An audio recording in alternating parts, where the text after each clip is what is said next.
Hello Internet, I am El and this is the IRL podcast.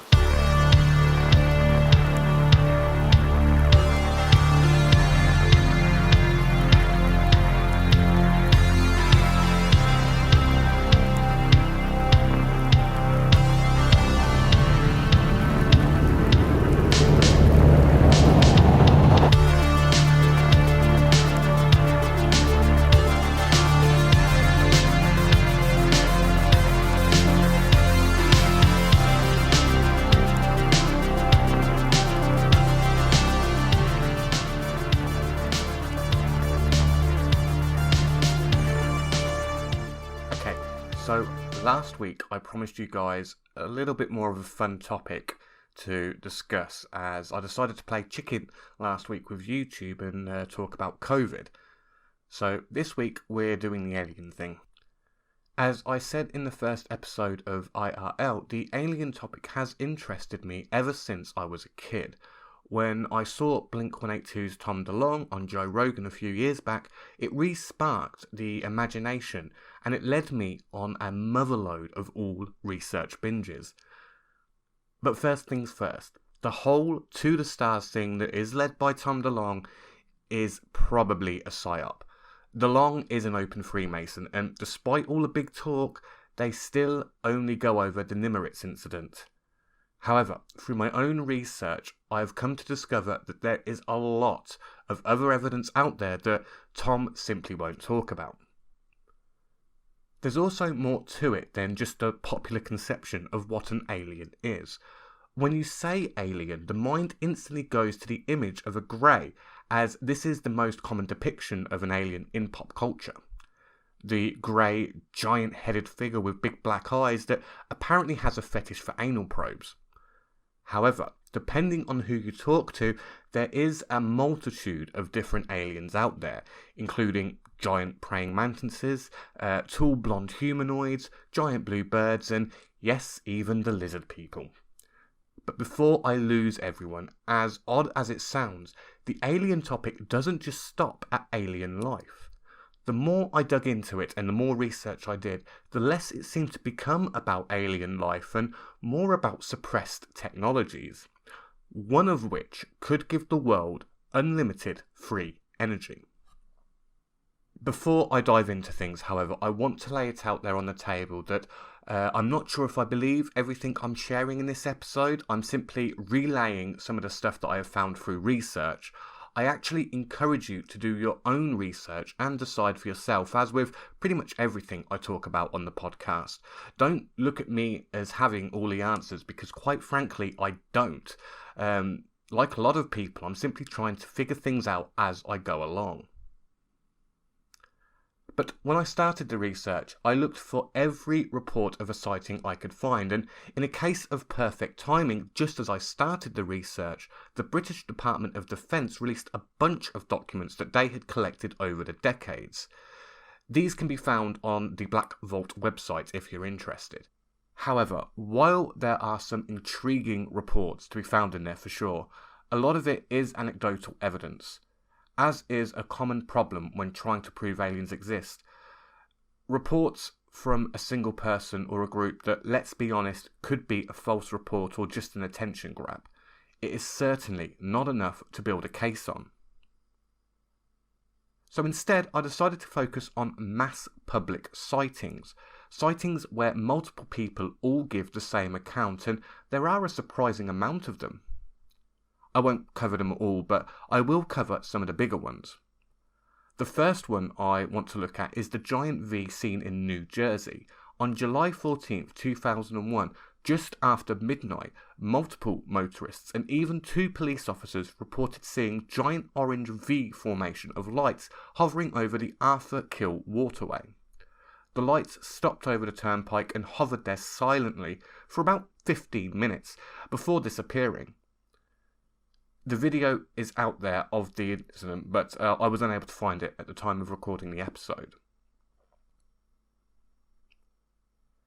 In another case in Washington DC back in 1952, multiple reports of UFO sightings came in between July 12th and July 29th, with the peak taking place over 2 consecutive weekends between the 19th and the 20th, and then the following week between July 26th and July 27th. During these sightings, people reported seeing bright white lights, all flying over the Washington area. These sightings were also spotted on radar, and with that we was able to calculate their speed at being around about 7,000 miles per hour. In response to this, 2 jets were dispatched to investigate. Lieutenant William Patterson was able to find these white lights and gave chase, but he had no hope of keeping up and they got away. There are so many reports that then President Harry Truman called in the Air Force to investigate, and even the CIA created a special team to investigate the sightings, but ended up dismissing them all as mass hysteria, with no further information becoming available.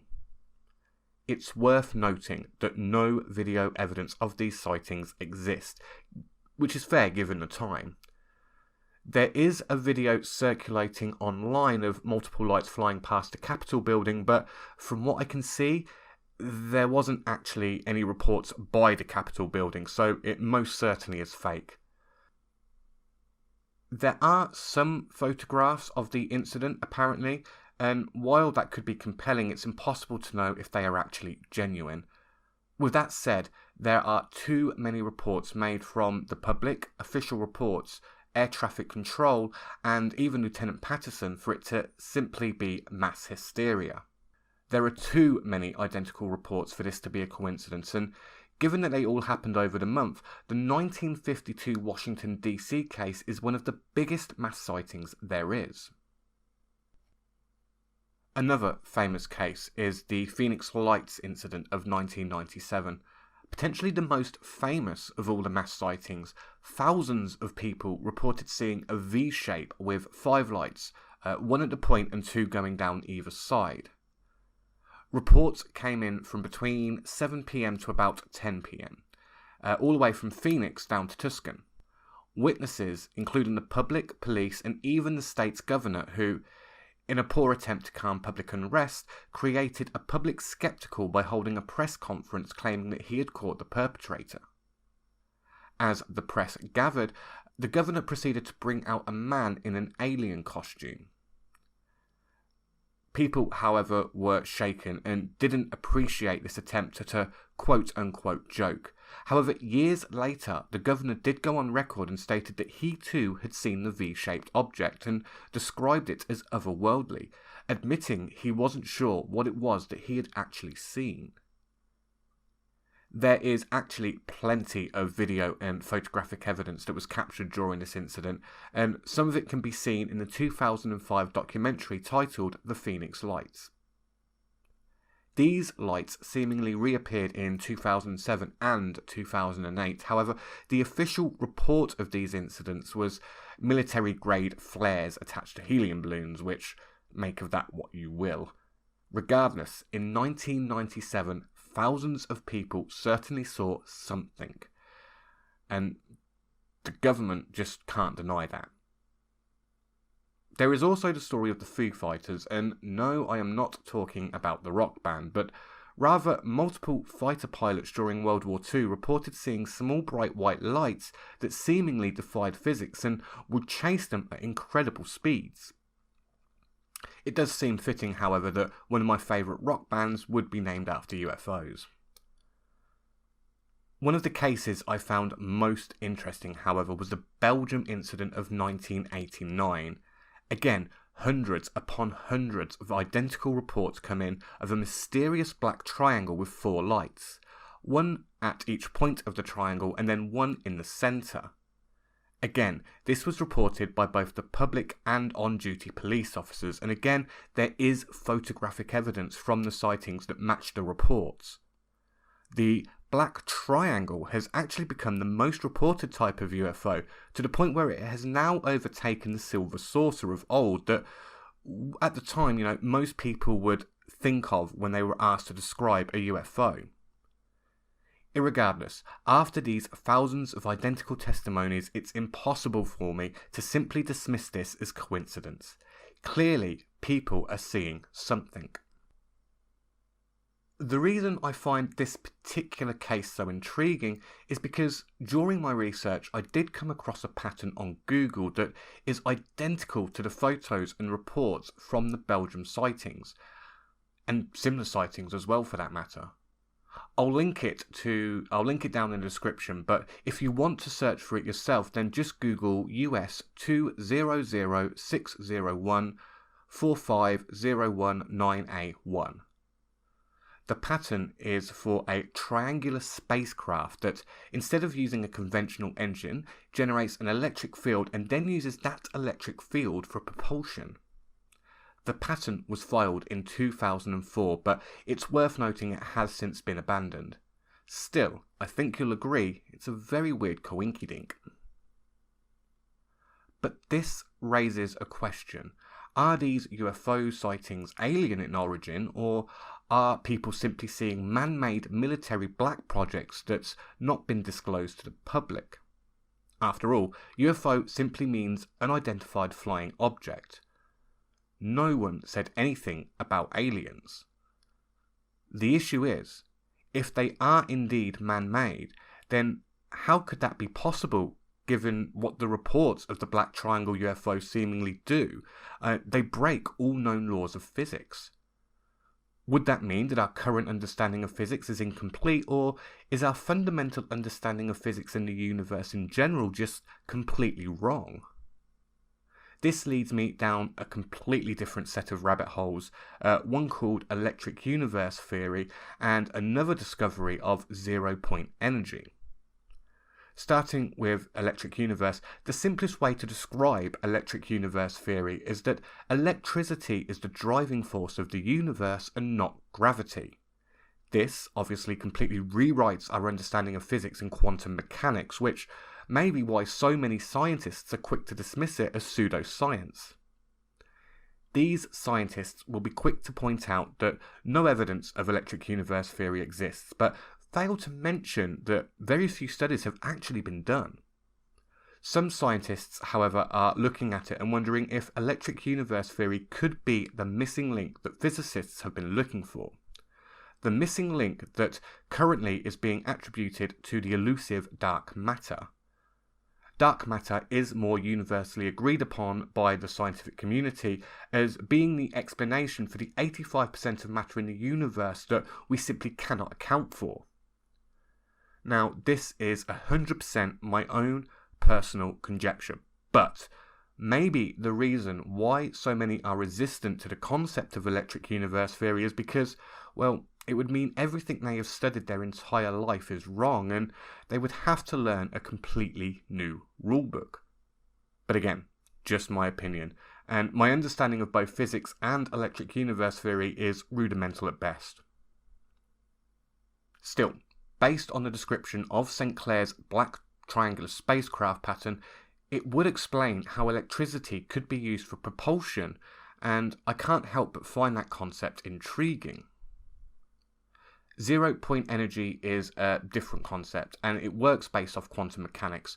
With zero-point energy, it is suggested to observe the universe as a continuous set of fluctuating forces, including the electromagnetic field, similar to electric universe theory. As opposed to our current understanding, which relies on individual isolated particles. What this means is that there would be energy even in the vacuum of space, where current understanding of physics sees it as a complete void. I won't get too much into this since it strays too far from the topic that we're supposed to be covering, but there is a small caveat to the zero-point energy theory which should interest everyone. And that is the secret to unlimited, free, and clean energy. Sounds like it would fix the issue of global warming overnight, right? Scientists are less quick to brush off the zero-point energy thing as pseudoscience because it does appear naturally in equations that describe the quantized fields, as soon as you take electromagnetism into consideration, that is. However, the numbers are so enormous that some scientists just simply refuse to take it seriously. Still, I would argue that there is grounds for further investigation, and this should be at the top of everybody's priority list, and yet it isn't. 0-point energy has yet to penetrate the mainstream consciousness, at least to the extent other theories have, such as dark matter, and it's curious as to why.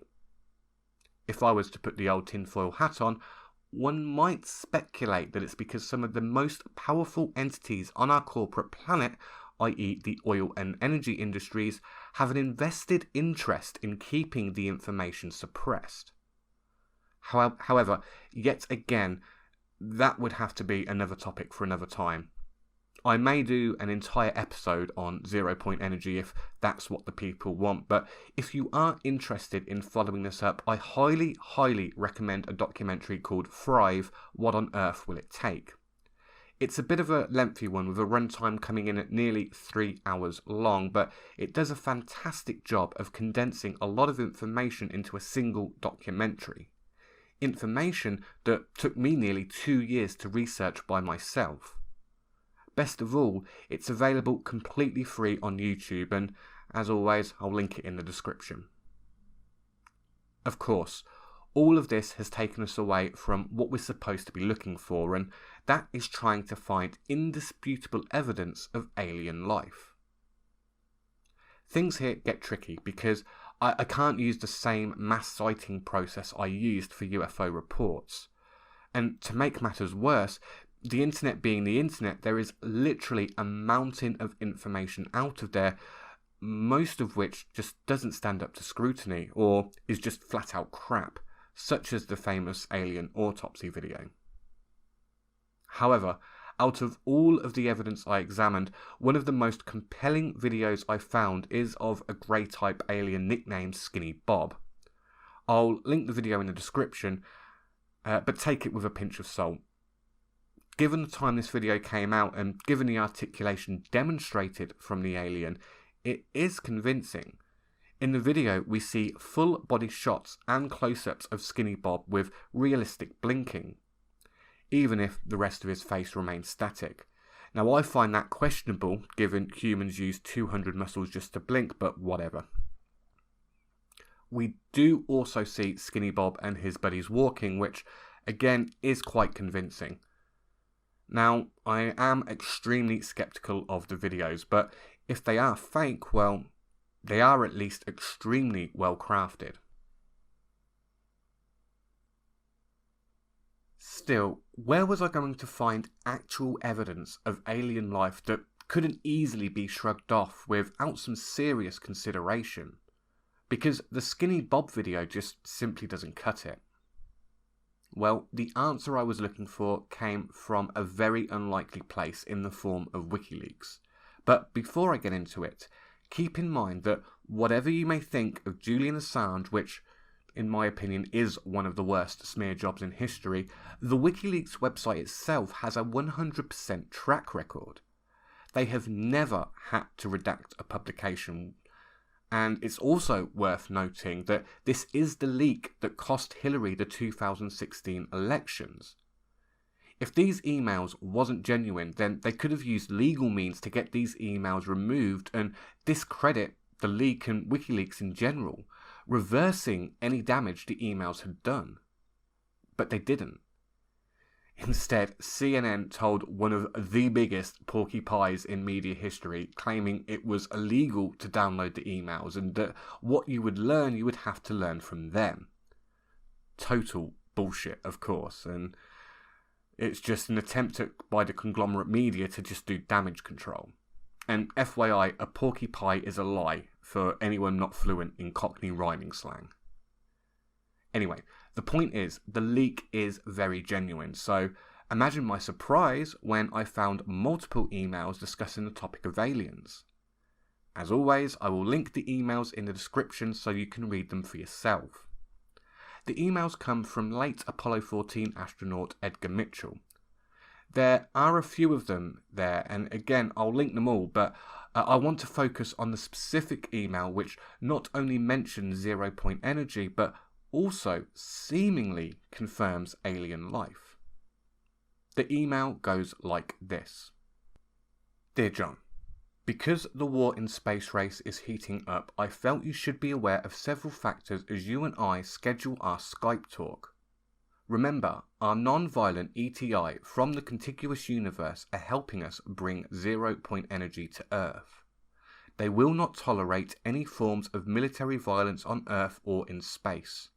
The following information in italics was shared with me by my colleague Carol Rosin, who worked closely for several years with Wernher von Braun before his death. Now yes, this is 100% a genuine email sent from the astronaut Edgar Mitchell to John Podesta. The main bulk of the email, which I didn't cover, is talking about the war in space, and this is actually kind of benign. Talks of disabling satellites and potential weapons. I mean, we've not quite reached Star Wars yet, so don't panic. But we are getting there. Maybe look into Thor's hammer if you get the time. Obviously, the most intriguing part of this email is how nonchalantly Edgar just drops in non-violent ETI, which means extraterrestrial intelligence. Moreover, how they come from the contiguous universe is an interesting term of phrase. I mean, is it a touching universe or a universe that's connected to ours, the universe next over? It's an interesting set of words, but it's there in black and white. According to Edgar Mitchell, there is alien intelligence that is trying to give us 0-point energy.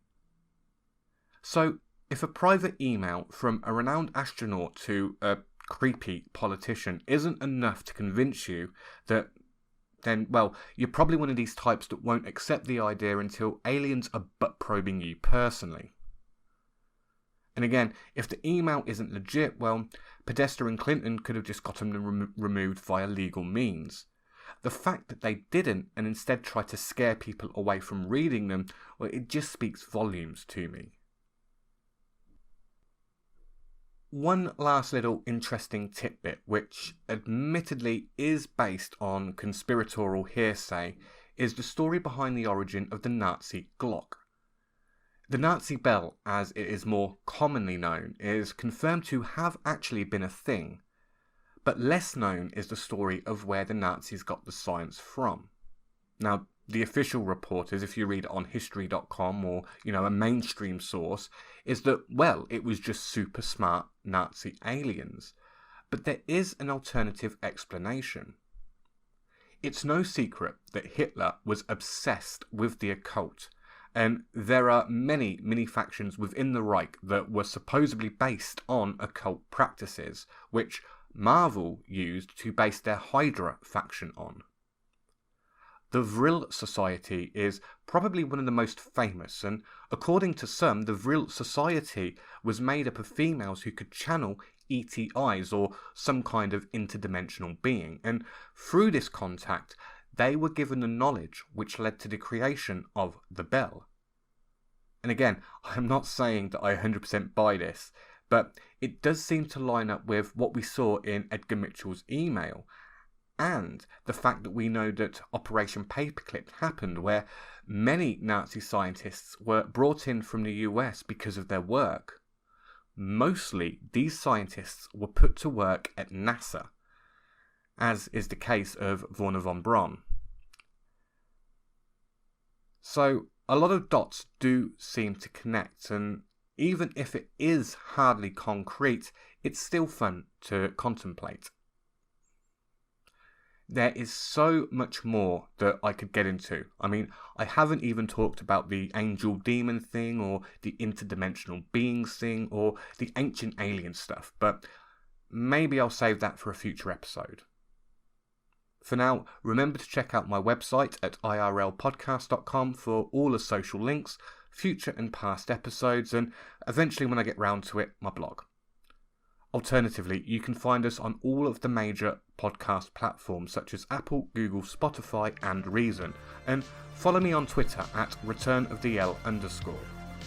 Remember the underscore, because some wanker has already taken Return of the L without the underscore, so make sure you get the right one.